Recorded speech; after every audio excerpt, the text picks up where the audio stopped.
எல்லாருக்கும் வணக்கம். நான் வினோத். இந்த வீடியோவில் நம்ம என்ன பார்க்க போகிறோம்னா ரிச் டேட் புவர் டேட் இந்த புக்கை பற்றின ரிவ்யூ தான் பார்க்க போகிறோம். இதை எழுதினவர் பார்த்தீங்கன்னா ராபர்ட் கியோசாக்கி. கிட்டத்தட்ட வேர்ல்டு வைடாக எல்லா லாங்குவேஜ்லேயுமே 40 மில்லியன் காப்பீஸ்க்கு மேலே இந்த புக் சோல்ட் அவுட் ஆகிருக்கு. அப்படி என்னடா இருக்குது அவ்வளோ விற்கிற அளவுக்கு அப்படின்னு நீங்கள் கேட்டிங்கன்னா, இது வந்து ஒரு நான் fiction and self help book. இந்த புக்கில் நமக்கு வந்து ஃபுல்லாக ஃபினான்ஷியல் அட்வைஸ் சொல்கிற மாதிரியே இந்த புக் போயிட்டுருக்கும். பேஜ் திருப்பி பார்த்தீங்கன்னா நமக்கு அட்வைஸ் சொல்லிட்டே இருப்பாங்க, இதை பண்ணுங்கள் அதை பண்ணுங்கள் அப்படின்ற மாதிரிலாம். பட் ஆனால் அதுக்கு ஏற்றுக்கிற மாதிரி தான் இருக்கும். நம்ம வீட்டில் சொல்கிற மாதிரி அட்வைஸ் மாதிரிலாம் இருக்காது. அதுவே இந்த புக்கோட ஒரு ப்ளஸ் பாயிண்ட்னு சொல்லலாம். தென் அதை எப்படி சொல்லியிருப்பாங்கன்னா, ஆர்த்தரோட எக்ஸ்பீரியன்ஸில் இருந்தும் அண்ட் அவருக்கு கிடச்ச ஃபினான்ஷியல் கைடன்ஸில் இருந்தும் சொல்லியிருப்பாங்க. இதில் வந்து ராபர்ட்டுக்கு 2 அப்பா இருக்காங்க. நீங்கள் நினைக்கிற மாதிரிலாம் இங்கே ஒன்று வந்து அவரோட அப்பா, இன்னொன்று வந்து அவர் ஃப்ரெண்டோட அப்பா. இவர் அப்பா பார்த்திங்கன்னா நல்லா படிச்சுட்டு பிஹெச்டி முடிச்சுட்டு ஒரு நல்ல கவர்மெண்ட் வேலையில் இருக்கார். அவர் ஃப்ரெண்டோட அப்பா பார்த்திங்கன்னா ஒரு 8வது வரையும் தான் படிச்சிருக்காரு. அதே சமயம் ஒரு பிஸ்னஸ் பார்த்துட்டு சொந்த தொழில் பார்த்துட்டு இருக்கார். இப்படி இருக்கும்போது ராபர்ட் சின்ன வயசுலேருந்தே 2 பேர்த்தோட அட்வைஸுக்கு கீழே தான் கேட்டு வளர்கிறாரு. ஒரு டேட் வந்து பணம் தான் எல்லாத்துக்குமே காரணம், எல்லா பிரச்சனைக்கு காரணமே பணம் தான் அப்படின்ற ஒரு மாதிரி ஒருத்தர் சொல்லுவார். இன்னொருத்தர் எப்படி சொல்லுவார்னா, பணம் கம்மியாக இருக்கிறதுனால தான் இந்த பிரச்சனையெல்லாம் வருது அப்படின்ற மாதிரி சொல்லுவார். கிட்டத்தட்ட 2மே ஒரே மாதிரி இருந்தாலும் வித்தியாசம் இருக்கும். இந்த மாதிரியான அட்வைஸஸை கேட்டுகிட்டே ராபர்ட் வளர்கிறாரு. அவர் கேட்டு எப்படி முன்னேறினாருன்றதை பற்றின ஒரு ஸ்டோரியை தான் இந்த புக்கில் சொல்லியிருக்காரு. அவர் ஃபாலோ பண்ண விஷயங்களையும் நமக்கு இந்த புக்கில் ஷேர் பண்ணியிருப்பார். அதில் சில விஷயத்த ஒன் பை ஒன்னாக அவங்கக்கிட்ட நான் ஷேர் பண்ணுறேன். இதில் ஃபஸ்ட்டு விஷயம், rich do not work for money. அதாவது ரிச் பீப்புள் என்றைக்குமே பணத்துக்காக ஒர்க் பண்ண மாட்டாங்க. புவர் கிளாஸ் பீப்புள்ஸும் மிடில் கிளாஸ் பீப்புள்ஸும் மட்டும்தான் பணத்தை தேடி ஒர்க் பண்ணிகிட்டு இருப்பாங்க, பணத்துக்காக ஓடி உழைச்சிக்கிட்டு இருப்பாங்க. ஆனால் ரிச் பீப்புள்ஸ் பணத்துக்காக வேலை செய்ய மாட்டாங்க. அவங்க ஏதாவது ஒரு விஷயத்தை கற்றுக்கிறதுக்கோ இல்லை அதிலிருந்து வேறு ஏதாவது பணம் சம்பாதிக்கிறதுக்கோ தான் வேலை பார்ப்பாங்களே தவிர பணத்துக்காக அவங்க வேலை செய்ய மாட்டாங்க. 2வது விஷயம், ஃபினான்ஷியல் லிட்ரேச்சர். இந்த புக்கில் ஃபினான்ஷியல் லிட்ரேச்சர் பற்றின அறிவு நமக்கு கண்டிப்பாக வேணுன்ற மாதிரி சொல்லியிருப்பாங்க. அதாவது எக்ஸாம்பிள் எப்படி சொல்லணும்னா, நம்ம எவ்வளோ பணம் சம்பாதிக்கிறோன்றது முக்கியம் இல்லை, நம்மக்கிட்ட எவ்வளோ பணம் நம்ம வச்சுக்கிறோம் அப்படிங்கிறது தான் முக்கியம். இந்த மாதிரி பணத்தை எப்படி ஹேண்டில் பண்ணுறதுங்கிற விஷயங்களை இந்த புக்கில் நிறையாவே சொல்லியிருப்பாங்க.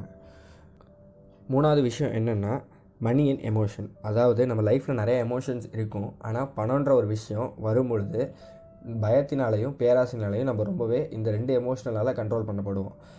எப்படின்னா, இப்போது நம்ம ஏதாவது புதுசாக ஒரு தொழிலுக்கு இன்வெஸ்ட் பண்ணுறோன்னா அதுக்கு நம்ம பணத்தை செலவு பண்ணுறதுக்கு நம்ம பயப்படுவோம். அதே சமயம் பணம் அதிகமாக இருக்கும் பொழுது நம்ம மற்ற பொருட்கள் மேலே உள்ள பேராசையினால் அந்த பணத்தை கண்ணு மண்ணு தெரியாமல் செலவு பண்ணுவோம்.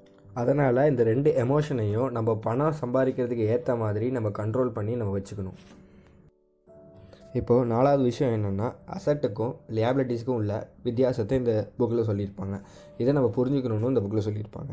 என்னென்னா, அசட்னா சொத்துக்கள், லியாபிலிட்டிஸ்னால் பொறுப்புகள்.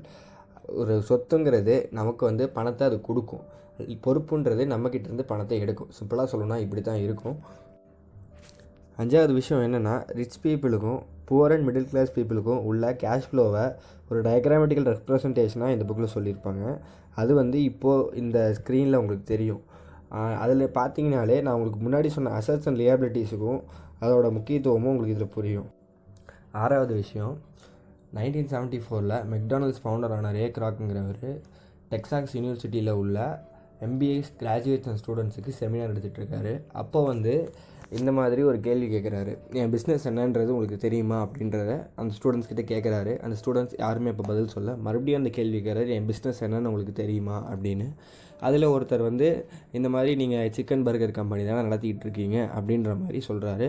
அதுக்கு மெக்டானல்ட்ஸ் ஃபவுண்டர் என்ன பதில் சொன்னார்னா, இல்லை, என்னோடய பிஸ்னஸ் வந்து ரியல் எஸ்டேட், மெக்டானல்ட்ஸுங்கிறது என்னோடய ஜாப், என்னோடய பிஸ்னஸுங்கிறது ரியல் எஸ்டேட் அப்படின்ற மாதிரி ஒரு விளக்கத்தை அந்த MBA ஸ்டூடெண்ட்ஸ்க்கு கொடுக்குறாரு. இதிலேருந்து என்ன புரியுதுன்னா, நம்ம என்ன ஒரு வேலை பார்த்தாலுமே சைடில் ஒரு பிஸ்னஸ் பார்க்குறோன்றது அவசியமான ஒரு விஷயம். அந்த பிஸ்னஸுங்கிறது நம்ம ப்ரெசன்ஸ் இல்லாமையே அது ரன் ஆகிற மாதிரி இருந்துச்சுன்னா இன்னும் கொஞ்சம் நல்லாவும் இருக்கும். ஸோ எல்லோரும் வேலை பார்க்குறதோட சேர்த்து பிஸ்னஸும் பண்ணணும். 7வது விஷயம், பே யுவர் செல்ஃப் ஃபர்ஸ்ட். அதாவது இப்போ நீங்கள் ஒரு பிஸ்னஸ் ஆரம்பிக்கணுன்ற ஒரு ஐடியாவில் இருக்கீங்க, ஒரு நார்மலான வேலைக்கு போயிட்டுருக்கீங்க. போயிட்டுருக்கும்போது உங்களுக்கு சம்பளம் வருது. சம்பளம் வந்தோடனே நீங்கள் ஃபஸ்ட்டு என்ன பண்ணுவீங்கன்னா, உங்கள் டேக்ஸ் கட்டுவீங்க, ஹவுஸ் ரெண்ட்டு இந்த மாதிரி பில்ஸ் எல்லாத்தையும் பே பண்ணிவிட்டு மீதி உள்ள காசில் உங்களால் ஆரம்பிக்க முடியுமான்னு பார்ப்பீங்க, முடியலன்னா விட்டுருவீங்க. அதுவே நீங்கள் வந்த சம்பளத்தில் ஃபஸ்ட்டு உங்களுக்கான செலவுகளை எடுத்துக்கிட்டு அதுக்கப்புறம் நீங்கள் பில் பே பண்ணிங்கன்னா, அப்போது அந்த பில் பே பண்ணுறது காசு பத்தாமல் போச்சுன்னா அப்போ நீங்கள் நார்மலாக இருக்க மாட்டீங்க. முன்னாடி உங்களுக்கு சாக்ரிஃபைஸ் பண்ண மாதிரி நீங்கள் மற்ற கடங்காரங்கக்கிட்டேயோ இல்லை கவர்மெண்ட்டுக்கு டேக்ஸ் கட்டுற அவங்கக்கிட்டேயோ நம்மளால் சாக்ரிஃபைஸ் பண்ண முடியாது. ஸோ அதனால் நீங்கள் கொஞ்சம் எக்ஸ்ட்ரா உழைப்பீங்க. இதனால் நீங்கள் இன்னும் கொஞ்சம் மோட்டிவேட் ஆகி உழைப்பீங்க. ஸோ எப்பயுமே உங்களுக்கான காசை ஃபஸ்ட்டு எடுத்துக்கங்க. Pay yourself first. 8வது விஷயம் என்னென்னா, இப்போ பணக்காரன் ஆகணும் அப்படின்னு ஒரு ஆசை இருந்துச்சுன்னா அக்கௌண்டிங்ஸ் பற்றியும் இன்வெஸ்ட்மெண்ட் பற்றியும் ஒரு பேசிக்கான நாலேஜும் அனுபவமும் கண்டிப்பாக வேணும். அதே சமயம் மார்க்கெட் பற்றியும் சட்டத்தை பற்றியும் கண்டிப்பான ஒரு தெளிவான புரிதலும் இருக்கணும். Now last but not least, கடைசி பாயிண்ட் என்னென்னா, overcome from fear, cynicisms, laziness, bad habit and arrogance. அதாவது இதில் ஃபியர் அப்படின்னு சொல்கிறது என்னென்னா, எல்லாருக்கும் தெரிஞ்சது பயம், பணத்தை இன்வெஸ்ட்மெண்ட் பண்ணுறதுக்கு பயம், அந்த ஃபேக்டரில் சொல்லியிருக்காங்க. தென் கைனிசம்ஸ் அப்படின்னா எனக்கு சரியாக ப்ரொனவுன்ஸ் பண்ணுறேன் நான், பட் ஏதோ ஒன்று கைனிசம்ஸ். இதுக்கு என்ன அர்த்தம்னா, நம்ம செய்கிறது கரெக்டாக அப்படின்னு செல்ஃப் டவுட் படுறோம் இல்லையா, இது சரியாக வருமா அப்படின்னு, அந்த ஒரு விஷயத்துலேருந்தும் நம்ம ஓவர் கம் ஆகி வெளில வரணும். அண்ட் அடுத்த ஒரு விஷயம் என்னென்னா லேசினஸ்ன்றது பார்த்திங்கன்னா, இப்போ எல்லாருமே இப்போ இந்த லேசினஸ்ன்ற பாயிண்ட் யாருக்கும் ஆப்ட் ஆகாது. ஏன்னா எல்லோரும் வேலைக்கு போய்ட்டு பிஸியாக தான் இருக்கீங்க. ஸோ லேசின்னு சொன்னால் ஆப்ட் ஆகாது. பட் அதுதான் லேசினஸ். நான் பிஸியாக இருக்கேன், ஸோ என்னால் புதுசாக ஒரு பிஸ்னஸோ ஏதோ ட்ரை பண்ண முடியாது அப்படின்னு நீங்கள் நினைக்கிறீங்களா, அதுதான் ஒரு லேசினஸ்.